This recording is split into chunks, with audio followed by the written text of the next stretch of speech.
السلام علیکم دوستانو، په دې هیله چې ټول به راته روغ او جوړ یاست. د پاکستان سوپر لیګ سیالیو کې د افغان لوبغاړو کارکردګۍ ته لنډه کتنه.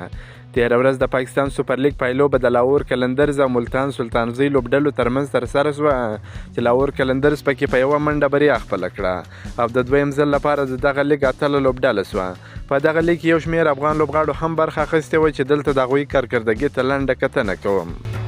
اول راشد خان په پی اس ایل لیګ کې یو ځل بیا بهترینه ثابت شو. هغه په 11 لوبو کې 20 ویکټې واخیستې او د دغه لیګ دریم مخکشه ویکټ اخیستونکی لوبغاړی شو او په توپخانه کې یې په 8 لوبو کې 3 بیا منډې جوړې کړې. دویم رحمان الله ګربز د پاکستان د توپخانې ته جوړ پیچونو باندې چندانې ونه ځلېدی. یوازې په 8 لوبو کې 106 بیا منډې جوړې کړې چې د یوه اوپنر په توګه یې ښه توپخانه ونه کړه. دریم نجیب الله زدران د دې لیګ په یوازې 2 لوبو کې د لوبېدو موقع ورغله چې په یوه لوبه کې 50 سیزه ووهل او ټول ټال یې 80 منډې وکړې. څلورم فضل حق پاروکي په پی اس ایل لیګ کې یو بهترینه توپ اچوونکی ثابت شو ځکه چې هغه په 6 لوبو کې 11 ویکټې ترلاسه کړې.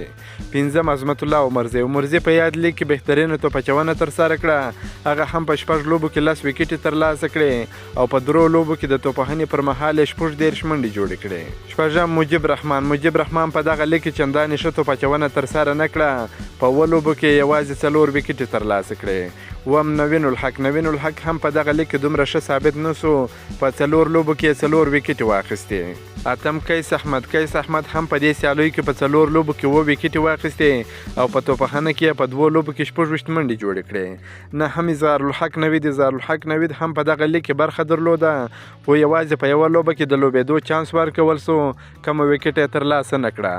دا د افغان لوبغاړو د پاکستان سوپر لیګ کې د کارکردګۍ په اړه لنډ تازه معلومات. که دا معلومات خوښ شوي در سره لایک کړئ، د خپلو ملګرو سره هم شیر کړئ. که په دې چینل کې نوي یاست پوپل سپورت در سره سبسکرایب کړئ. د نور تازه معلوماتو لپاره هم زموږ سره اوسئ. تر بلې ویډیو پورې د الله په امان.